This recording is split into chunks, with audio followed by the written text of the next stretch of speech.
Welcome back to the Locked on Diamondbacks podcast. And on today's pod, we are discussing who should be the next DH of the Arizona Diamondbacks. That's what we're discussing on today's podcast. So let's jump right into it.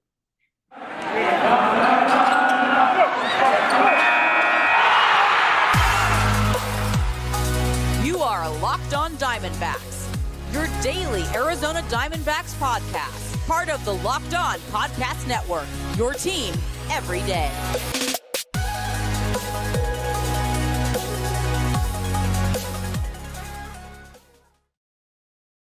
Millard Thomas of Locked on Diamondbacks still here. I'm a multimedia journalist and I'm a graphic designer, so please go check out my website, millardthomas24.myportfolio.com. On there you can see all my latest work, from my packages to my articles to my photos and my graphic design. And of course, thank you for making Locked on Diamondbacks your first listen. I would not be doing this podcast without you, the listener, sharing, subscribing, reviewing, doing all this so I could do this podcast for you. Thank you. And of course, if you want to see more content by me, just follow me on Twitter at CreatorThomas24 for my personal account, or just look up Locked on Diamondbacks on both Twitter and Instagram for the podcast handle. But as I said to start the show, we are discussing who should be the next DH of the D-backs, because it seems like the universal DH is coming back to baseball. I don't think it's officially official yet, but it seems like that's the direction we're moving. Of course, the MLB and MLBPA, the Players Association, still haven't agreed to end the lockout just yet, which has been kind of crazy. I believe Jeff Passan tweeted out today, we are 11 days away from the deadline the MLB set before we have to start pushing back games in the regular season. So we are getting dangerously close to the start of the regular season being in jeopardy. At this point, I think it's safe to say the start of the season will be in jeopardy. I know we haven't talked about the lockout a ton recently. I've had a couple pods where we do updates, but honestly, there's just not much to update about the lockout. Like, we're still in the lockout and there's still no progress being made. Like, there was a meeting today between the MLB and the MLBPA, and guess what, guys? It lasted 15 minutes. I had a longer meeting today with my Coyotes organization than the MLB and the MLBPA had to come to an agreement to end the lockout for a multi-billion-dollar industry. So that's where we are right now. So I figured on today's pod, I'm a big DH guy. I absolutely love the idea of bringing the universal DH. I don't know why anyone would be against it. We saw it in the 2020 short season. I thought it was a fantastic idea. I thought it was a fantastic tool that teams could use. I thought it worked out for everyone involved. I thought offenses were a little bit more explosive, maybe, at least by the eye test. I at least felt they were more dangerous seeing a real player in the batter's box instead of a pitcher. I think the entertainment value rise as well. I mean, really, who wants to see a pitcher hit? No, I take that back. You want to see a pitcher get a hit, but no one wants to actually see the process of pitchers getting 100 plus bats over the course of a season, because guess what? Pitchers stink at hitting unless your name is Shohei Ohtani, because we can't even say Bumgarner or Greinke because they're still pretty bad hitters as well. So that's what we're discussing on today's pod. Who should be the next Diamondbacks DH? I'm going to blow my nose real quick. Give me 2 seconds.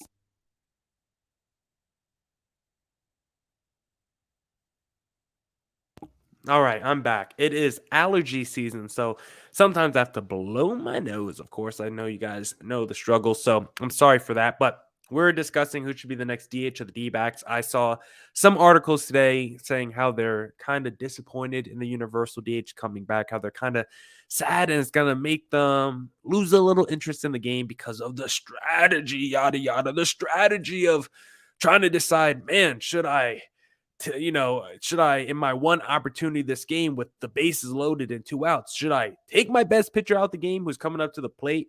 And now all of a sudden I also don't have my best pitcher starting anymore, and now I have to put in some random bench player. Like, the strategy of taking out your starter to supplement some bench player for one opportunity in the game is not a very fun strategy. The Brewers were struggling in the playoffs. There was one game I remember where Freddie Peralta was on the mound. He was dealing, but the Brewers offense was really struggling to score runs. They had an opportunity to score runs.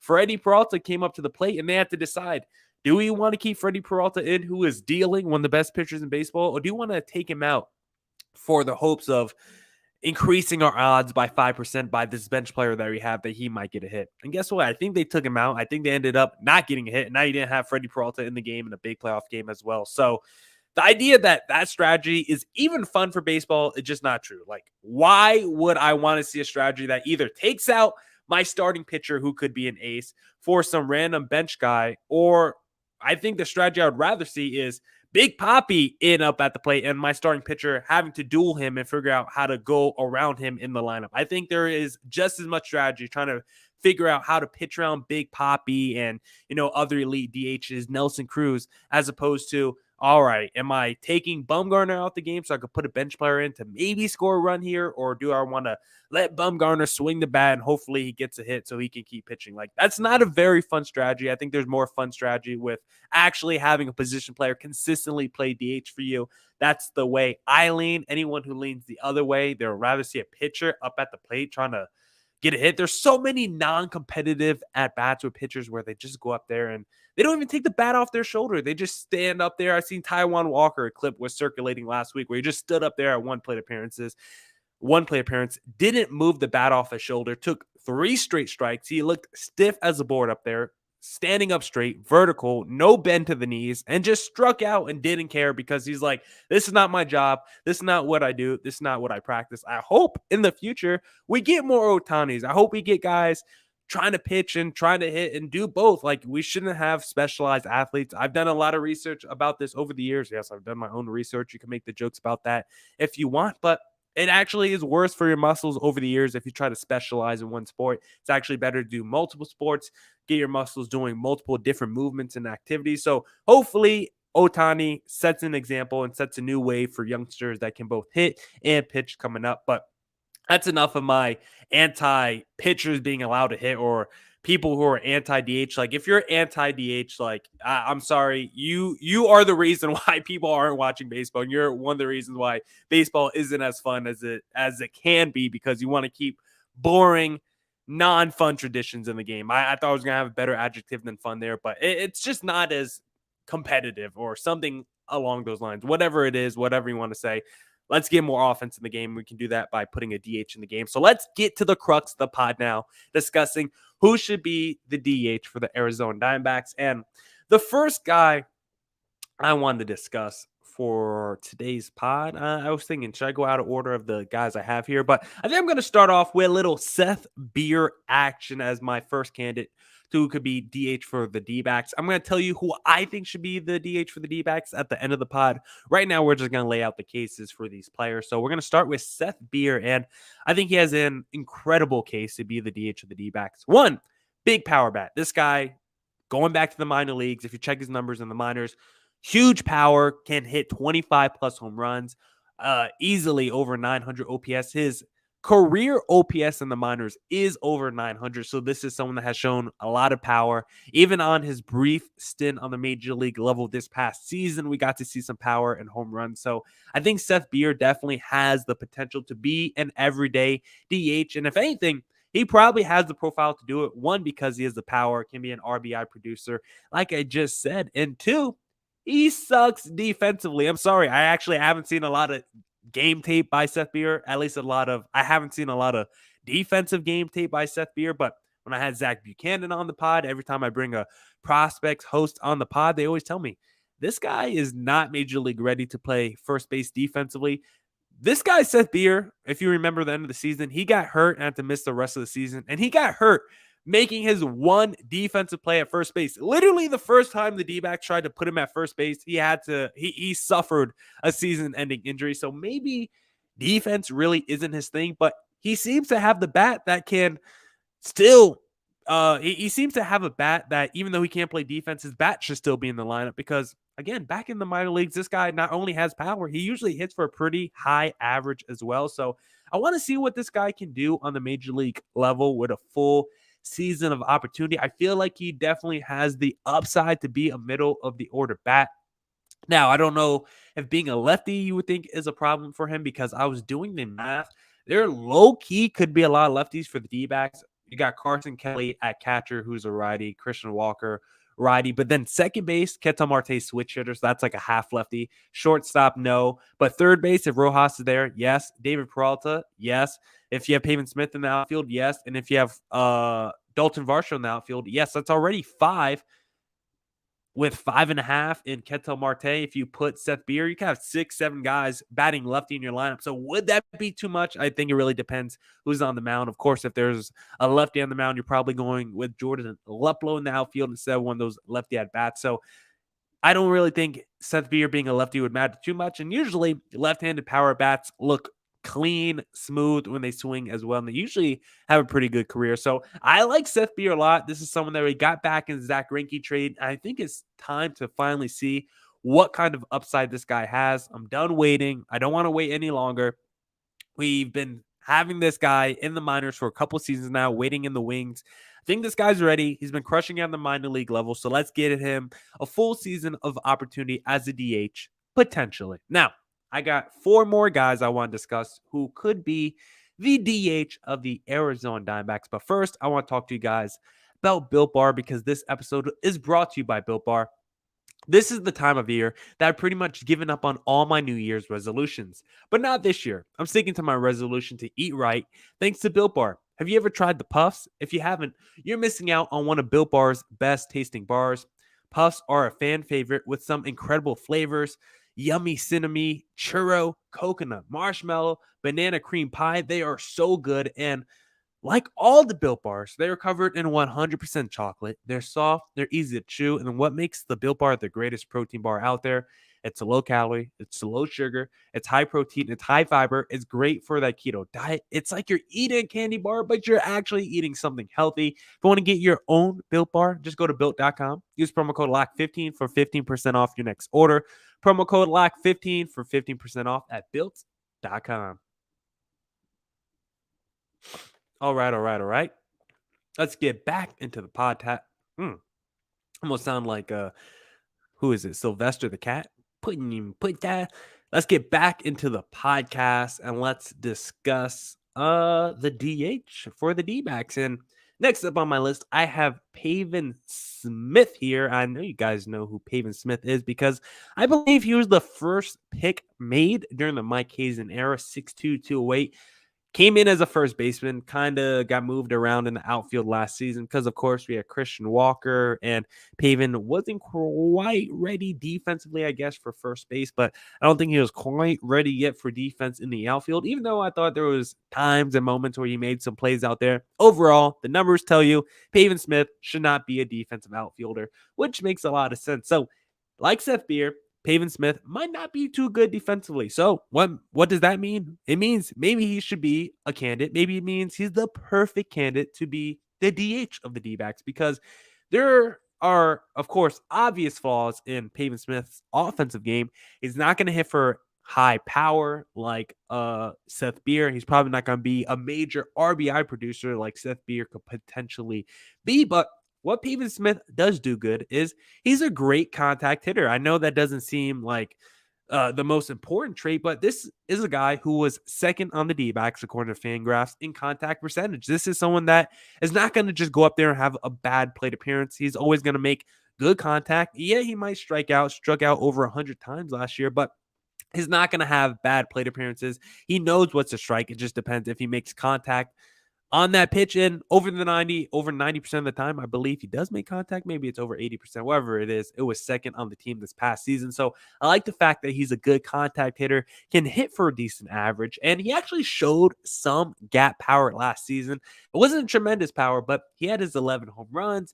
I think he was second or third on the team in doubles with 27. Like, he was solid last year, and some of the advanced numbers suggest that maybe he has a little bit more in that gap power department because his hard contact percentage, his hard hit percentage was actually pretty good. I think it was over 40% overall. Just a number that suggests that maybe he does have some gap power in his arsenal, and just putting him at DH would at least allow him to focus a little bit more on his offensive game. He won't have to go out there and try to shag fly balls during practice. Like, let's make him a full-time DH, because that's kind of my thing with whoever is going to be DH. I kind of want them full-time. It'll probably end up being a platoon situation where you just go with the cross matchup depending on who's on the mound. If it's a righty, put lefty at bat, vice versa, yada, yada. So we'll see what happens. I mean, you could go, whatever, Christian Walker, Paxton Smith, DH, platoon split, whatever. But if Paxton Smith is the full-time DH, then at least it gives him time to work on his offense full-time. Maybe he does tap into a little bit more power than we've seen. He's still a guy that is still improving. He's still in his mid-20s, still getting better. Of course, he's a friend of the pod, so I have a huge soft spot in my heart for a Paxton Smith. But there are other areas of his game that makes you wonder whether he could be a good DH, because he was someone that came up big in big moments last year, in high leverage moments for the D-backs last season. He had a 302 average and an 865 OPS, and your DH is usually someone, at least the way I would like to employ my DH, he would probably be someone that I trust offensively to be somewhere near the middle of the order that could come through for me in big moments. So Paxton Smith, he does kind of have the track record. The numbers do kind of back up that he's good in high leverage moments, in clutch situations. He's at least the same guy. Maybe he's not always getting better. Maybe his numbers aren't always popping off the page in the biggest clutch moments of a ball game, but they never seem to get worse. He seems to at least plateau in those kind of moments. So Paxton Smith, for someone that was a first-round pick, for someone that has a lot of flaws in his game and might be a little bit more disappointing than what we expected when we drafted him, he's still someone that I like and maybe could become a above average everyday major leaguer. But if that does happen, I think it's most likely as a DH and not as an outfielder or a first baseman. Now, the next guy I want to talk about as a potential DH for the D-backs is Drew Ellis. And this is someone, unlike Paxton Smith and Seth Beer, is a righty. So maybe he adds a little bit more balance. Maybe you do a Drew Ellis, Paxton Smith platoon situation at the DH. Who knows? That's always a possibility. Remember, guys, I'm giving you guys candidates for the DH. But if you think, hey, let's just take two of those guys and make them a platoon situation, like a Seth Beer and a Drew Ellis, or a Paxton Smith and a Drew Ellis, like, we could do that too. Don't forget, you can just reach out to me on Twitter at CreatorThomas24 with your suggestions. Go check out Locked On Diamondbacks on Twitter tomorrow, because I definitely will be putting a poll out on who you think should be the DH of the D-backs for 2022. But regardless, Drew Ellis, I think, could be a good candidate. This is someone that's a pretty big boy, 6'3", 205, has a pretty big frame. I think I combined pretty and big as into one word. This is someone with a pretty big frame that seems to still be filling out a little bit. And he showed real power so far in his short time in the minor leagues. We've seen some real power from Drew Ellis. This past season, he had 20 home runs and over a 10,000, or not 10,000, over a 1,000 OPS in just 81 games in the minors. So this was kind of the breakout season for Drew Ellis, who is only 26 years old. This is someone who I also would like to see a full season of opportunity, because he played sparingly during the 2021 season. Like his numbers weren't good this past year on the major league level, but he only had 69 at bats. I'm going to stay away from any jokes there, but he only had 69 at bats this past season, 130 average, 480 OPS, only one home run. He had 10 walks to 27 strikeouts. Like, such a small sample size. I'm not going to make too much out of it for Drew Ellis, someone that we've seen have some power on the minor league level. Now, he does struggle at times in the minors as well. Sometimes he goes into prolonged hitting slumps, but this is someone that has really taken a step forward, it seems, every season in the minors. He comes to a major league level. He struggles mightily, but it makes me wonder, if we give him a full season of opportunity at the major league level, would he continue to progress like he did every season in the minors? And also, just using him as a DH would also open up third base, I think, full-time for Josh Rojas. If that interests you, Rojas could be a third base regardless if we make Drew Ellis a DH or not. But I think it makes the decision a little bit easier to make Josh Rojas the everyday third baseman if Drew Ellis is taken out of the picture.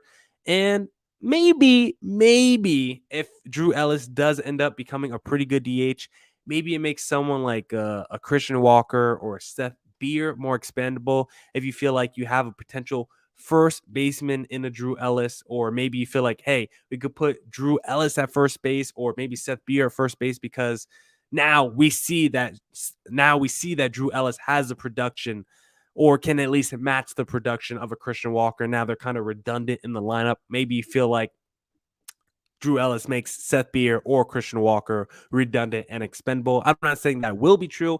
I'm not saying the D-backs will make that kind of move, but I wouldn't be surprised if the D-backs try to move off of Christian Walker and try to get something in return as he starts to enter his early to mid-30s. I wouldn't be surprised if they try to move him at the deadline, especially if the D-backs aren't playing for anything, near the deadline. If the D-backs aren't playing for anything at that point in the season, I wouldn't be surprised to see them maybe make a move and unload one of these corner infielders if they feel like they have a log jam. They want to get the younger guys playing more. I could see the D-backs moving off of Christian Walker because of the potential emergence of a Seth Beer or a Drew Ellis. So we'll see what happens in that situation. But Drew Ellis, like I said, Beer, he's someone who hasn't had a lot of playing time on the major league level, but he's someone that I would be interested in seeing with a full season of opportunity, because Drew Ellis is also he was a very high draft pick, a former second rounder. So this is someone with real pedigree as well. So I would be curious to see Drew Ellis in a full-time role at the DH spot. Now, I got two more guys for you that could be potential candidates for the DH role for the D-backs, and they are currently not even on the roster. So you guys are going to find out who those two are in just a second. But first, I want to talk to you guys about BetOnline, because BetOnline is also this episode is also brought to you by BetOnline. That's what I wanted to say before I fumbled my words. But football might be over for this season, but basketball is in full steam for both pro and college hoops.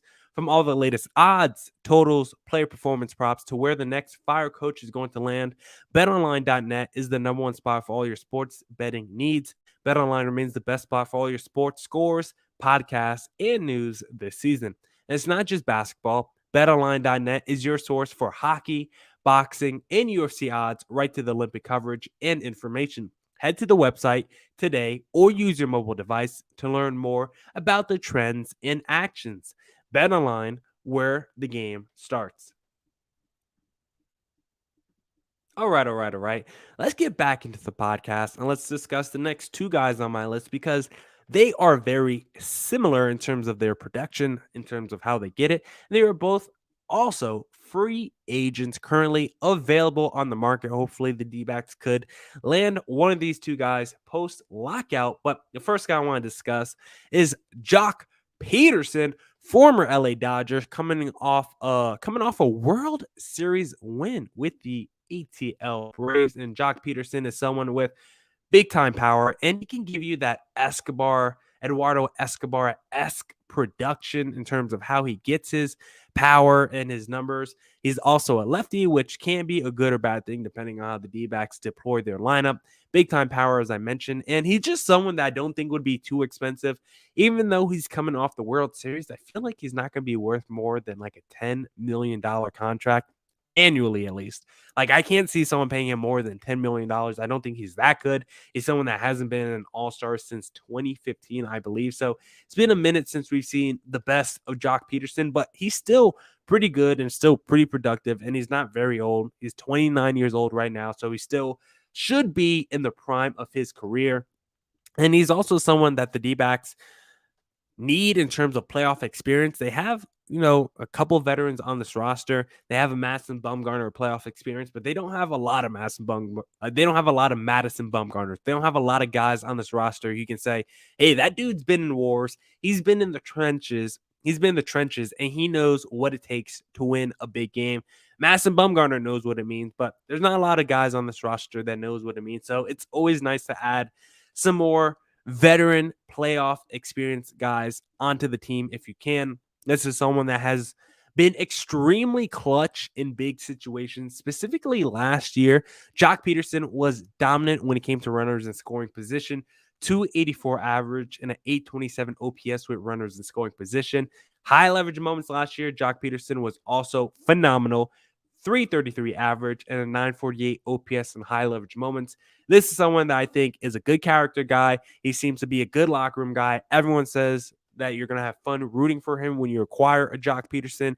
I think he had a couple big moments in this year's playoffs. So he's someone that I would be interested in bringing in. I don't think he's going to break the bank. And I think he's just going to be a positive guy overall for the locker room, the lineup. And I think he could make an impact on the field as well.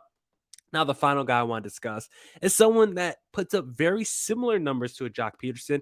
That is Jorge Soler. Now, the difference probably between these two is Jock Peterson probably has a little bit more equity in his career. Jock Peterson in his career has 4 seasons with at least 25 home runs, and he had 18 home runs this past season in 137 games. Jorge Soler, for a reference, only has over 20 home runs twice in his career. 2019, he had 48. That led the American League. And then 2021, this past season, he had 27. Only 2 times in his career that he's had over 20 home runs in his career. But if you look at the averages for both those two guys, they're very close. Jock Peterson, 232 hitter for his career. Jorge Soler, 246. Jock Peterson OPS, 794. Jorge Soler, 796. The strikeout percentage for Jock Peterson in his career, 24%. For Jorge Soler, 26.9%. These two are very similar in their production. And Jorge Soler, another guy who was also on that Atlanta Braves World Series winning team. So just another veteran that can come in and give us some great veteran playoff experience. Another guy, high leverage moments, OPS above 800. Peterson and Jorge Soler are clutch guys in the biggest moments, and that's what you need.